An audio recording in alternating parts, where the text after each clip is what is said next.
Selepas menonton klip video sidang media Menteri KPDN Datuk Amizan Mohamed Ali, saya tergamam.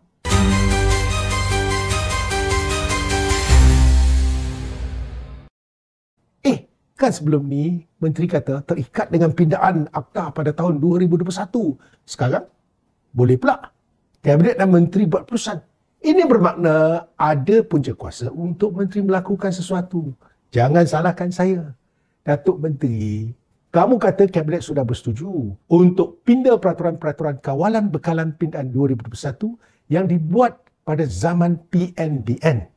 Supaya peniaga kecil boleh terus guna tong subsidi. Betul ke apa yang kamu cakap ni? Sudah tanya pegawai kementerian atau dah buat semakan ke? Pertama, tak wujud istilah pindaan peraturan. Tak pernah dibuat orang pindah terhadap sesuatu pindaan. Kalau betul nak ubah, apa yang sepatutnya dibuat ialah bentangkan satu pindaan baru ke atas peraturan kawalan bekalan 1961 iaitu Akta Ibu, Akta Asal. Sama ada gugurkan, pindah semula atau batal apa yang ditambah dalam pindaan 2021. Setiap pindaan berdiri sendiri, bukannya pindah terhadap pindaan. Faham tak? Kedua, pindaan 2021 yang dibuat oleh KPDN HEP pada masa itu, menterinya ialah YB Datuk Seri Alexander Nantarlinggi yang kini berada dalam kabinet yang sama dengan Yang Berhormat Datuk Amizan dan kini menjadi Menteri Kerja Raya di bawah Kerajaan Madani. Beliau langsung tak pernah sebut mengenai had maksima 3 tong 42 kg atau larang penjaja menggunakan LPG bersubsidi. Amizan, sila baca Hansard bertarikh 21 Mac 2022, muka surat 77 hingga 104, iaitu dari bacaan kedua pembentangan RUU oleh Timbalan Menteri KPDN HP yang mewakili Menteri KPDN HP sehingga diluluskan tanpa pindaan pada bacaan kali ketiga bermula daripada jam 4.47 petang hingga 6.49 petang pada 21 Mac. Menurut pernyataan rasmi Parlimen, apa yang dipindah hanya 3 perkara. Sila rujuk kepada lampiran ini. Inilah RUU yang dibentangkan di Parlimen. Seksyen 10, kuasa tahan tanpa waran. Dulu hanya boleh tahan tanpa waran jika suspek beri maklumat palsu atau cuba lari. Selepas pindaan, pegawai penguat kuasa boleh terus tahan tanpa waran jika ada kepercayaan munasabah suspek buat kesalahan di bawah akta. Kedua, Seksyen 12A dan 12B pengurusan barang sitaan. Barang kawalan yang mudah rosak, mudah terbakar, boleh dijual cepat. Hasil jualan simpan sementara tunggu keputusan mahkamah. Tiada pampasan boleh dituntut melainkan sitaan dibuat tanpa sebab munasabah. Ketiga, Seksyen 25A, pemeriksaan barang sitaan secara berkadar. Cukup periksa 1% atau sekurang-kurangnya 5 sampel daripada bungkusan. Ujian makmal hanya perlu maksimal 5% daripada sampel. Mahkamah anggap baki barang lain serupa dengan sampel diuji.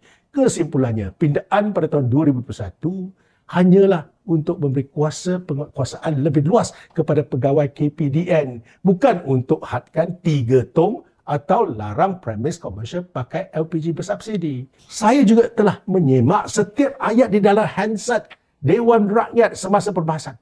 Ahli-ahli parlimen dari Jempol, iaitu dari UMNO, Bayan Baru PKR, Pasir Gudang PKR, Jelutong DAP, Kuala Krai PAS, Setiu PAS, Kepong DAP, Rasa DAP, Kota Melaka DAP, Bukit Bendera DAP, Tebrau PN, Pokok Sena Amanah dan Sepang Amanah telah menyampaikan hujah mereka dan tiada seorang pun menyebut tentang permit untuk 3 tong gas bersubsidi dan penggunaan gas komersial untuk kedai makan. Ini termasuk huraian pindaan semasa pembentangan RUU dan penggulungan RUU oleh Yang Berhormat Timbalan Menteri KPDN HP pada masa itu iaitu YB Datuk Rosul Wahid yang mewakili Menteri KPDN HP tidak lain tidak bukan Yang Berhormat Datuk Seri Alexander Nantarlinggi. Kemudian pada 14 Mac 2022 semasa memberi jawapan kepada pertanyaan lisan soalan ketiga yang diajukan oleh Datuk Robert Lawson Chuat, ahli Parlimen Betong mengenai keperluan untuk meminda atau mengemaskini undang-undang penguatkuasaan di bawah kementerian, Menteri Alexander langsung tidak menyentuh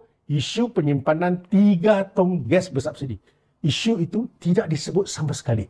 Datuk Amizan, buat apa nak mereka cerita dan menuduh saya tanpa asas? Kamu tidak berada di dalam Dewan Rakyat pada waktu itu. Tapi boleh semak handset. Buatlah kerja rumah anda sebelum menuduh saya. Kamu menganiaya saya tahu. Atau setidak-tidaknya, call saja YB Alexander untuk dapatkan pengesahan. Takkan YB tak ada nombor telefon dia. Saya boleh bagi. Setiap minggu kan ada mesyuarat kabinet. Boleh saja tanya secara berdepan. YB Datuk Amizan, bila sudah kantoi, janganlah koyak sampai tuduh saya meluluskan pindaan tentang keperluan memohon permit untuk penyimpanan lebih daripada 3 tong gas LPG bersubsidi. Mana YB dapat maklumat itu? Dalam mimpi ke? Atau yang sebenarnya had 42 kg itu mungkin datang daripada peraturan dalaman kementerian atau arahan pentadbiran. Bukan dari Akta Pindaan 2021. Sebab itu, masa kecoh Ops Gasak 2025, pihak KPDN sendiri yang huru-hara. Suka tak suka, hakikat dan realitinya, larangan premis komersial pakai LPG bersubsidi sebenarnya sudah wujud sejak awal tahun 2000 lagi. Tapi selama ini tidak dikuatkuasakan pun. Perlu saya tegaskan di sini, kali pertama kerajaan cuba kuatkuasakan masa PH 1.0 iaitu pada tahun 2019. Sudah tentunya ia mempunyai punca kuasa pada waktu itu. Lepas tu U-turn sebab teruk kena hentam dengan rakyat. Kemudian cuba lagi masa Ops Gasak 2025 bawah kerajaan Madani. Saya sudah kata sebelum ini, banyak video tular berkenaan Ops Gasak ini. Bukan sahaja diviral oleh peniaga tetapi juga oleh pegawai KPDN negeri di seluruh negara. Takkan YB Menteri KPDN tak tengok video-video itu? Peliknya sekarang, kerajaan Madani nampaknya tengah serang Menteri KKR sendiri. Padahal dia juga Menteri KPDN HP yang buat pindaan 2021 itu.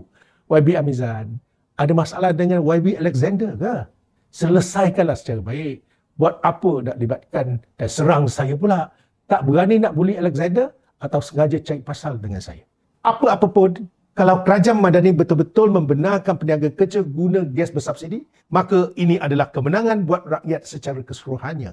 Lantaklah kamu kalau tak nak mengakuinya atau nak beri kredit kepada DAP sekalipun. Saya tak kisah, saya tak heran. Rakyat pun bukannya buta, tak tahu apa yang berlaku. Setidak-tidaknya kemarahan dan kesedaran isu Tong Ungu ini tercetus selepas posting asal saya yang merujuk kepada laporan Desta dan surat Petronas bertarikh 30 April 2025 viral sehingga 3 juta views setakat ini. Terima kasih kepada rakyat dan semua yang memberi sokongan dalam usaha membetulkan apa yang tidak betul. Datuk Amizan, kamu patut mohon maaf dengan saya di atas kekhilafan kamu sendiri. Saya Wika Siong, jurucakap rakyat yang tidak sepatutnya dikorbankan. Selamat Hari Raya Aidiladha.